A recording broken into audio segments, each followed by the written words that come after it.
هم افضل 3 لاعبين مهاريين في تاريخ كرة القدم بالنسبة لي. ممكن تتفق معايا، ممكن تختلف معايا في الترتيب، لكن ما احد يقدر يقول انه في احد من هذول 3 غير مهاري. لاني انا استمتعت وانت استمتعت والجميع استمتع وهو يشاهد هؤلاء ال3 وهم يراقصون موتاهم. بداية يا اخوان لازم نعرف الفرق بين المهارة والفرق بين المراوغة. انتوا عارفين المراوغة طريقتها عادية، يعني ممكن تراوغ 2 3 4 5 تعدي من اللاعب تروح يمين بعدين تروح يسار، هذه طريقة المراوغة. في فرق بينها وبين المهارة. المهارة شيء مختلف. المهارة يتمنى اللاعب انه كان مصاب، يتمنى اللاعب انه ما حضر المباراة، يتمنى اللاعب انه الارض انشقت وبلعته. السبب اللي يحصل له من اللاعب المهاري والصورة اللي يطلع فيها المدافع بسبب هذا اللاعب. اهرب على فين؟ اهرب على فين؟ اهرب من تحت عقب الباب، مش هيجي على مقاسي. يا نهار اسود ومنيل. يا اخوان قبل ما نبدا لا تنسونا اللايك والاشتراك. مو معقول يا اخوان الى الان ما وصلنا ال1000 متابع، فاتمنى الاشتراك، الجميع يشترك واضغط على زر اللايك والشير. اخوان ما ببدا لين تضغطون على زر اللايك والاشتراك، انا بوقف. انا اشوفك انت الان اللي تتابعني ما ضغطت الى الان على زر اللايك ولا الاشتراك. تمام، ضغطت على زر اللايك، لسه باقي الاشتراك. الاشتراك جنبه مو بعيد جنبه. طيب ممكن نسوي كمان معاه شير بعد ما انتهي الفيديو، تاخذ الفيديو وتنشره. طيب تمام. ما تبي تسوي لايك واشتراك؟ لا سويته لايك واشتراك صححوني عشان انا ابدا اكمل المقطع. A few minutes later, 1 hour later, 20. في المركز الثالث يا اخوان اللاعب روبينو. نبدا خلاص سوي اشتراك. في المركز الثالث اللاعب الذي بدأ مسيرته في سانتوس البرازيل، اللاعب روبينو. نعم يا اخوان اللاعب روبينو في المركز الثالث كأفضل مهاري في تاريخ كرة القدم. جميع البرازيليين في ذاك الوقت يعتقدون ان روبينو سيصبح خليفة بيليه، ولكن حصل العكس.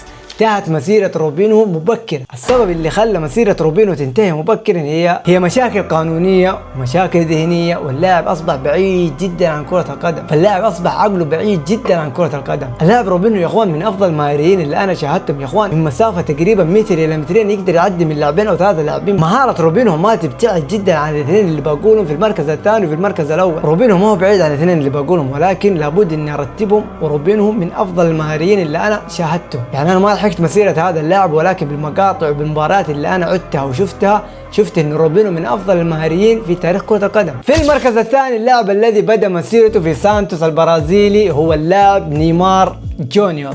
تألق نيمار مع الثنائي سواريز وليونيل ميسي. هذا الثلاثي شكل رعب في قارة اوروبا. طبعا هذا اللاعب غني عن التعريف. هذا اللاعب انتم تشاهدوه الى الان، انتم تشوفون مهارة نيمار غير طبيعي. ما احد يستوعب الشيء اللي يسويه نيمار الان، وما احد يمل من الشيء اللي قدمه نيمار رغم اصاباته المتكررة. اللاعب من افضل المهاريين في الاونة الاخيرة، هذا المتبقي من البرازيل. خلاص نيمار اتوقع انه اخر لاعب مهاري برازيلي راح يكون. اتمنى ان البرازيل تنتج لنا نفس نيمار، نفس روبينهو، نفس رونالدينهو، لكن للاسف هذا اخر ما تبقى من البرازيل. سبب تراجع مستوى نيمار الاصابات، قرار فني اتخذه. انا اشوف انه اسوأ قرار اتخذه نيمار هو خروجه من نادي برشلونة، فهذه الاسباب ادت الى تراجع مستوى نيمار المعروف. في المركز الاول يا اخوان هذا الظاهرة لا اعتقد انها راح تتكرر، مستحيل انها تتكرر. خلاص هذا اللاعب خلاص انقرض ما نحصل نفس هذه النوعيات. هذا اللعيبه مستحيل ان نحصل زيه. هذا اللاعب يا اخوان فريد من نوعه. هذا اللاعب جاي من عالم اخر. هذا سبب حبي لكرة القدم وسبب حب الجميع لكرة القدم،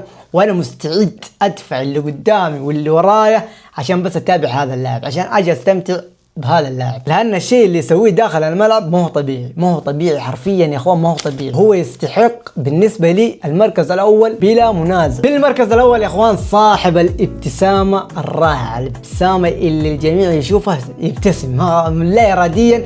اشوف الابتسامه دي انا ابتسم من غير ما اعرف ايش نيته اصلا. هذا اللاعب هذا يا اخوان معروف بالابتسامه الرائعه اللي مستحيل انك تشوف هذه الابتسامه وانت ما تبتسم. اتوقع ان الجميع عرفوا هو اللاعب رونالدينهو الظاهره البرازيلي. هذا اللاعب يا اخوان اذا لمس الكره انا اتوقع ان المدافعين وهم رايحين يقطعون الكره، وانا عارف وهم عارفين، ورونالدينهو عارف انهم ما راح يقطعون الكره. فين؟ اهرب على فين؟ اهرب من تحت عقب الباب، مش هيجي على مقاسي. يا نهار اسود ومنيل.